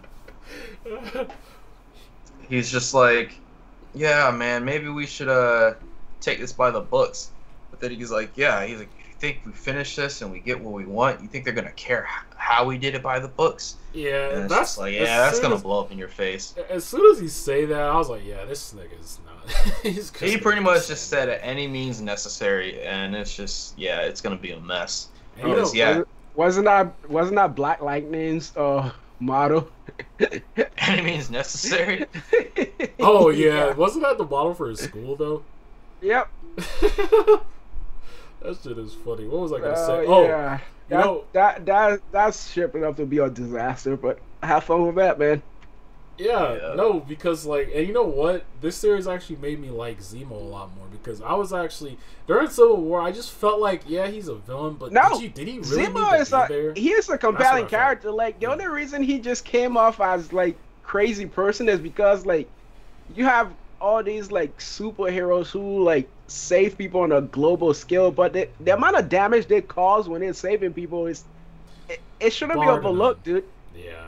And Zemo is just one of those guys from a small country who really, even if he yells a lot on top of a mountain, nobody's gonna give a shit what he says because, again, America first, Mm-hmm. And screw that guy's country that he's from, wherever the hell it is. Sokovia, whatever the hell that is, but... Yeah, he sound like an Avenger. Yeah. He said, I don't care. Yeah, no, because like it's just interesting. You get to see a lot more of how, and you know this nigga's gonna fuck them over. Like you just know he is because like he's playing his part in all of this. Because like there's the guy who basically successfully recreated the Super Soldier Serum, and he just shot him. Like as soon as he got a chance, he just shot him immediately. And they were like, "What the fuck? Why did you do that?" That's because in a sense, the guy's a hero himself because he's trying to stop more disasters from happening. Yeah, he has a code. He already lost his entire family to these super powered freaks. You think he's about to go and start letting more of them get created? Yeah. I mean, I'm kind of with him on that one. Yeah. Yeah. Yeah, and they basically, I'm kind of interested to see like in terms of, because we know John Walker is gonna get one of the Super Soldier Serums, but like they basically have like a lot of them because like they had 20 and then the Flag Smashers used like 8 of them, so they still have like quite a bit. So I'm wondering what they're gonna do. Like, is Sam gonna get like? I kind of have a feeling. I kind of have a feeling that Zemo might get it because it would be so ironic. You'd become the thing that he hated the most. That would be funny, actually.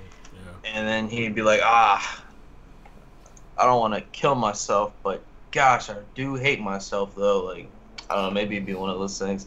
I'm trying to see if any in the comics he did have Super Soldier Serum, because... Oh, Izzy, by the way, they actually have like a small like Wakanda shit going on now, because they know that Zemo got broken out, so like one of the Dora Milaje tracked them, and Bucky found her, and he's just like, yeah, I know you're there, and she was just like, we want to Zemo, nigga.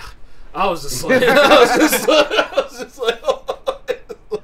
yeah, there's a lot of shit going on. They show up, even though those bitches are ninjas, practically, but Bucky lived with them and train with them, so exactly. he would know when they fucking are around. Exactly, because he saw those little like beads that they use. He's like, oh shit. Yeah, the second I saw that, I was like, oh damn, they're doing Wakanda. Which I'll get into like my theory for episode 5 because I already told Kai Beam, but I actually looked and I think Zemo could get it because in the comics he has like this thing called Compound X, which is like a serum that helps him retain his youth and vitality. Or vitality. So hey, they might make that to where he does get the Super Soldier Serum. He's gonna hate himself, and then he's just gonna be like, fuck off, and then just go go back to his like little area with his old ass butler. But with the Wakanda stuff, when they showed up, I'm pretty sure what that's gonna allude to is a last Chadwick Boseman appearance. That would be cool for episode 5, because this stuff got filmed in 2019 through like 2020, and Chadwick unfortunately passed away in August. So it's a high possibility that they could have done it. Some shooting. Yeah, that would be cool, man. It's still gonna kind of hard. It's gonna create a shared jockey moment and like excitement and a shared jockey moment, because yeah, I'm all for it. It's definitely gonna be like fuck, like that really sucks, because we didn't get anything with like Chadwick Boseman. He didn't really have that many lines in Endgame, except for like when he was like asking Clint to give him the gauntlet. But right, yeah, it sucks. Hopefully, we'll somehow be able to get some sort of. I mean, they could do, because I know Emergency Awesome was talking about. They could have him to where when Shuri gets her little Black Panther shit going on, maybe he'll just appear as one of the Panthers there in the afterlife. So I mean, that could be possible. Yeah. I mean, did they say they don't want to do like a CG version of him like did? Right, yeah. Right. I think that's the way you get around that. It's like maybe she goes to the afterlife and she's like, oh, like brother, and he's just a panther. That would be cool. That would make it even harder. It would. It's gonna be hard either way, but yeah. So far though, to get back on track, Falcon and Winter Soldier, great show. Already teasing X-Men. Yeah, teasing X-Men. We've been to Madripoor. Oh yeah, is he like? They showed off Sharon Carter, right, dude? She's not like she's not in a good place. Yeah, she's not in a good place, man. Like she it seems like she hates superheroes now. She's like, yeah, that all that shit is a joke.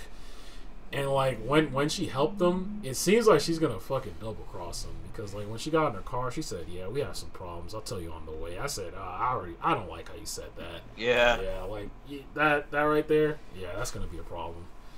So what? Sharon Carter, it seems like she's gonna be a villain now. Well, I mean, it was leading up to it anyway. Yeah.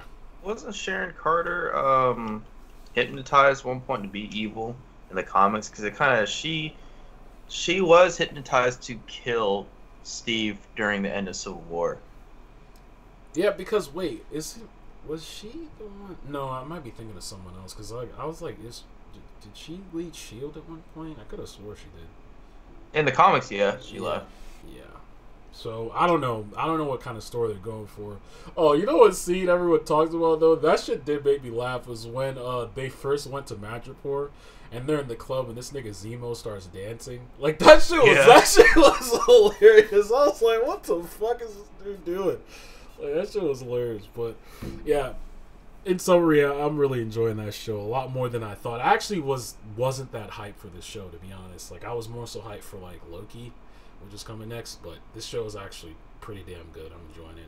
Can't wait to see how it wraps up towards the end there. What it sets up in the future. So, so we want to get into our dreams segment. Yeah, we've been talking about this for a little while. Just trying to interpret our dreams, basically how that's been going on. And I know Kai Beam has like a few. Yeah, I'll only do one. Like maybe we could just have this be an ongoing thing. But one of you guys start with yours. I'll do mine last. It's cool. Well, like for me, I just think over the past few years, I'll just add context. Like over the past few years, I just kind of haven't been like the kind of person that's been getting like good sleep. It kind of like recently, because of like COVID and like being stuck at home all the time, I've been just the days would blend and they get to a point to where like I don't want to go to sleep, or I can't go to sleep. But when I do end up falling asleep, I have like really weird like dreams. I have sleep paralysis frequently, so that really sucks. And I even have like sleep dream paralysis, where like I'll try to wake up in a dream And it's kind of scary too, because I have dreams about my family, and it seems really real. Like I had one dream actually, where the world was ending, but it was not like we saw it outside. It was like the news was saying like, "Yep, it's done, it's over with. Like, kiss your family goodbye, because you ain't gonna see them again." And I looked at my mom in the dream, and I was like, "Yeah, I knew this was like gonna happen like at some point. I just didn't think it was gonna happen now." But then I realized something doesn't seem right because I wasn't at my own house. And I was like, this dream isn't real. The shocker was when my mom in the dream was like, "What are you talking about? This is real. You ain't never getting out." And I was like, "What the fuck?" Like, that's wild. And it was just that thing where like sometimes the dreams that I have feel too real, and it just seems like I can't get out of it.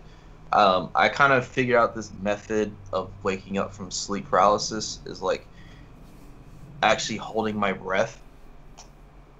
It's really weird how it happens. Like when your body just like doesn't, it's just completely shut down, but like your eyes will be able to open and you can like tell that you're awake. It sucks, and it feels like someone's like putting weight on your body, so it feels like you can't actually breathe. It's a weird thing, but I've personally never experienced sleep paralysis. I mean, I hope I don't, but I don't know. Yeah, it sucks. I mean, it happens if you like suffer from insomnia. I'm pretty sure I'll have like insomnia later on, or I kind of do. That's why I have to take sleep medicine, but right. Some nights I'll be able to fall asleep without it. Right. Izzy, what about you? Got anyone you want to talk about? I've been having weird comic book dreams lately, but like, I mean, I haven't been having like that situation where I've been like fucking sleeping where I'm also up, because you guys know sometimes I just have like really bad headaches and shit, and that shit would just make me not fucking sleep at all. Right. Yeah. But, yeah, recently I just had a weird dream where like I don't even remember exactly what I was dreaming about, but when I got up and like my computer chair or my gaming chair was just sitting over here, and when I looked left, I saw somebody who's like my sister, who was just sitting over here staring at me. Oh, jeez. And I try to adjust my eye, but like, you know how you can, like the shape of your family members and stuff like that, but you really can't see the person's face. Yeah. Yeah. And they're just sitting there staring at you. So initially I try to get up and like ask her why she was just sitting over there. Then I wouldn't be able to get up. It's like something was just sitting on me. So like I forced myself to sit up. Then when I adjust my eye again, like the chair was just fucking empty. I'm like, oh fuck it, I'm gonna go to work. I'm gonna take a shower. I jumped in the shower and tried to clear my eyes really quickly because that shit was just fucking weird. And that was the time like when I got up to stand up to like go to work, I felt so friggin' dizzy. So I'm like, nah. I just called in and told them I'm not coming to work because I didn't feel good today. Right. I mean, thankfully nothing bad happened at work, so maybe it wasn't a bad omen dream, but right. I just was like I wasn't gonna worry because that just felt weird. Yeah. Dreams like that it honestly makes me wonder like if there are like other dimensions that you kind of like look into and you can't fully like interact with them because right.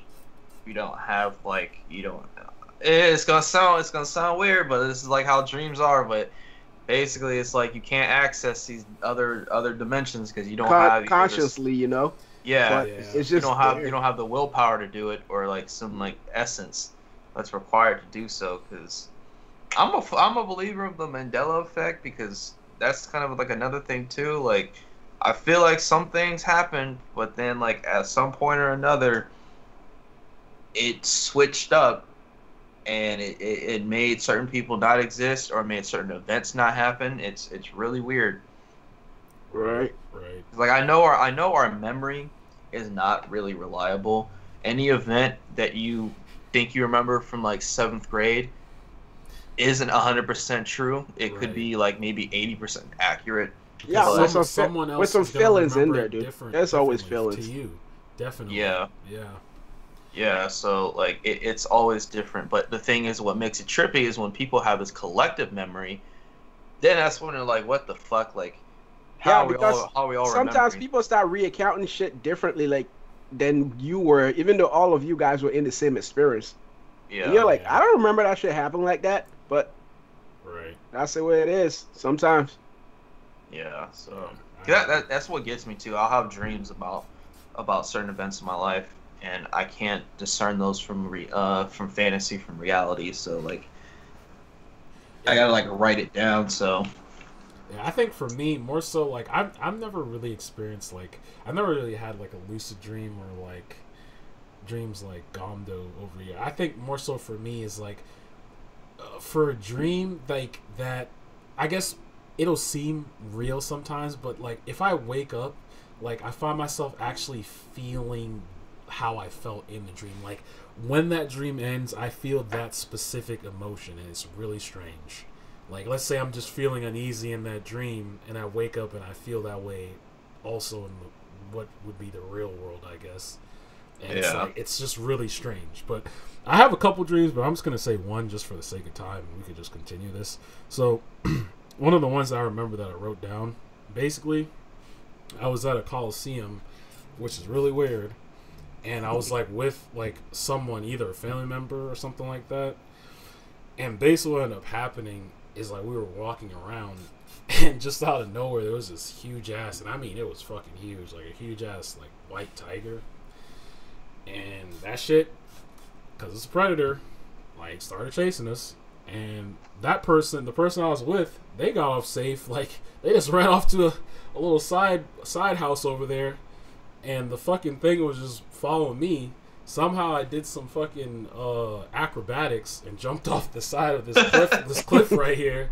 And there was like this little kind of cubby that I was hiding under, and it was like trying to look down and get at me, but it couldn't. So I just stayed there, and that's when the dream ended, which was really weird. Like I don't even know what that fucking means, but yeah, it's just like I just have some weird ass dreams sometimes. I remember this one time I had this dream where it was like I just got eaten by a dinosaur. Like I'm not joking. Like that's literally what happened. Like a T-Rex just came and ate me, and I was like, okay, like it was just fucking weird. But yeah, dreams are really weird. I do agree. Like maybe it is you tapping into some sort of like other dimension, and you can't really affect anything because you just don't have like the power to do so. Like it's definitely interesting. Sometimes like they could be premonitions too. You never know. So yeah. I mean, because it's just like sometimes I wonder what if there's a time where you could just wake up and your entire reality is different from what you know. You wake up in a different location, fucking fish are flying upside down, and it's like, I don't know. Like I really don't know. So And the thing is with like let's say comas if you wake too. up in that scenario, would you make aware the people around you that you have wake up in that kind of scenario, or would you just keep it to yourself? I think I would keep it to myself, just because of the fact that like I don't know how they would react. Because if I keep it to the point or if I think and if I tell it like if I was telling someone down the street and they look at me crazy, then they might also be like, you know what, come with me, sir. We have somewhere we can take you. Put you in a lunatic. yeah, that's a good point. I don't know what I'd do. Maybe I'd like talk to like say my mom or something, someone close to me, Well, or one of what you I would guys. do first is study my entire environment and make sure I'm not freaking going crazy before I start trying to tell somebody about this shit. Right. Yeah. That's a good question though. Like that would be crazy. Like to wake up and not really recognize like where you're at or why things are the way they are. Like that'd be wild.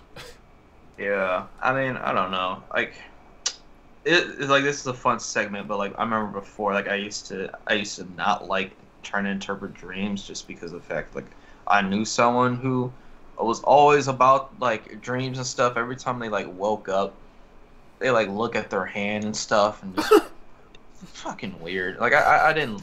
Now that I think about it now, I just don't like it because they treated dreams like it was like this manifestation or a transformation of themselves, but it's just like you just woke up from a dream. Like, just go get some coffee and go start your day. But yeah, now it's straight. Like, yeah.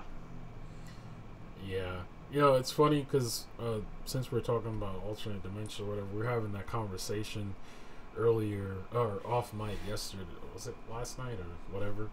Where we were talking about how, like, because, you know, Izzy was talking about how he was happy he didn't enlist in the, you know, army and stuff. And I was just saying how probably in some alternate dimension he probably did.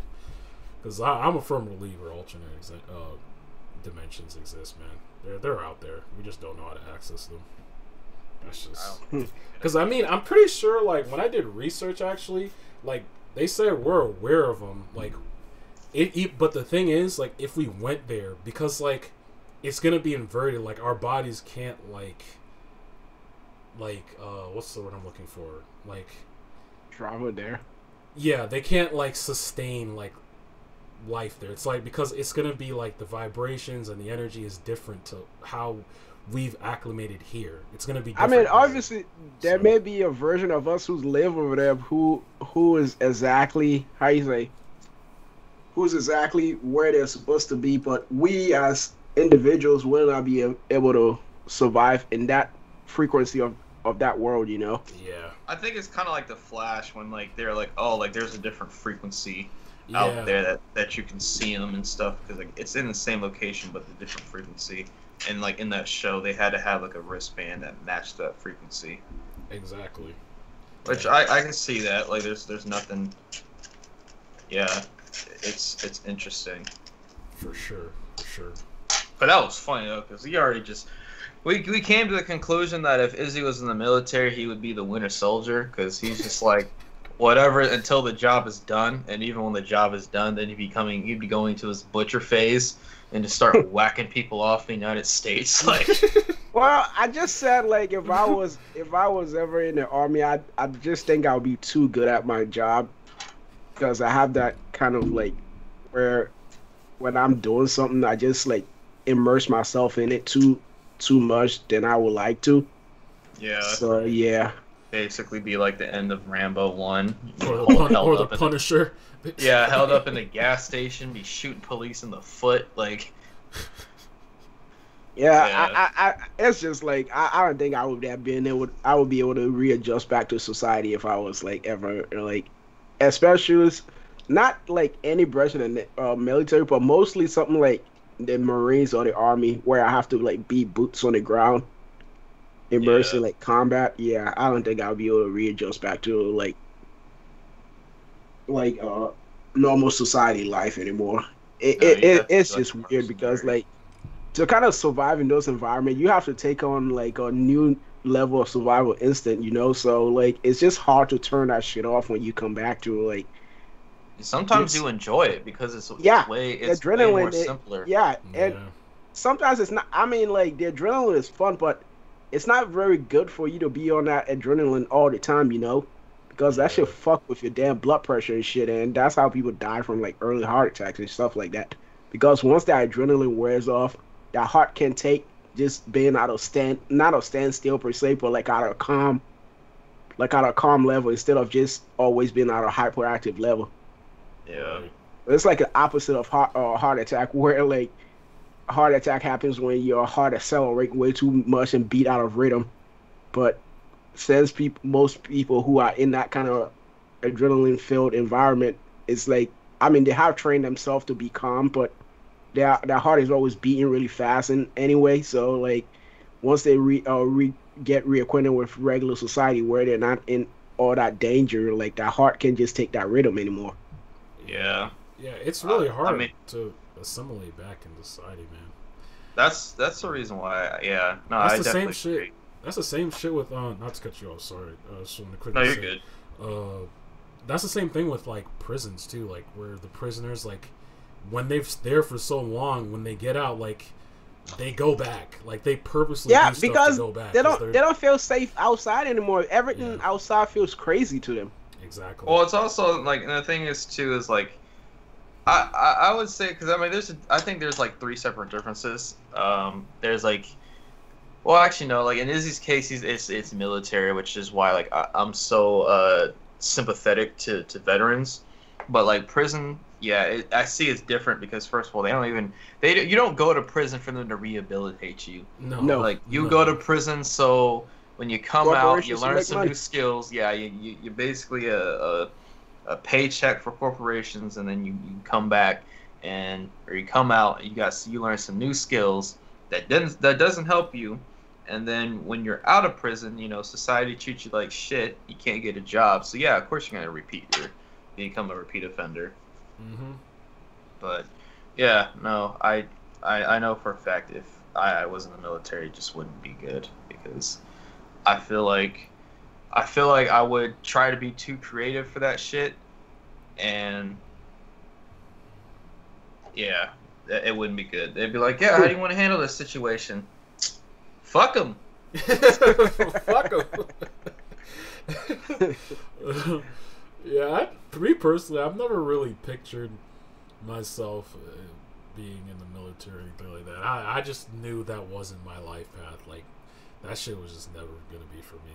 Like, I mean, some people, was about to say a lot. Some people go there just to get a sense of like, because they like following orders and they like serving and stuff like that. But I just never found myself to be that kind of person. Like, I'm just always like individualistic. For me personally, I just always want to be in the military, but not in actual combat, because I just felt like there's like a level of training you could get through the military that you really can't get anywhere else.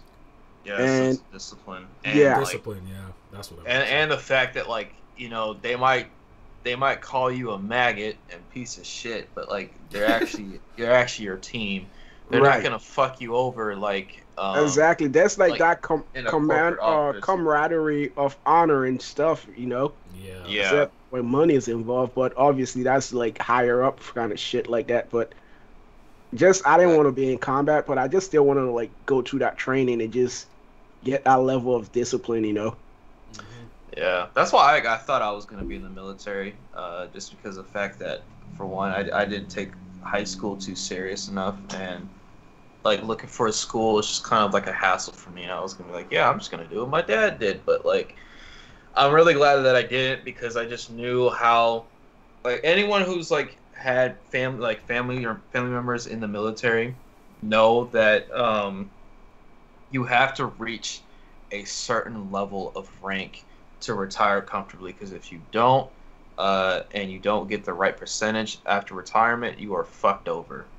Yep. After that, they do not care about, like, after you retire from the military, they don't give a fuck about you. It takes like 6 months to get an appointment.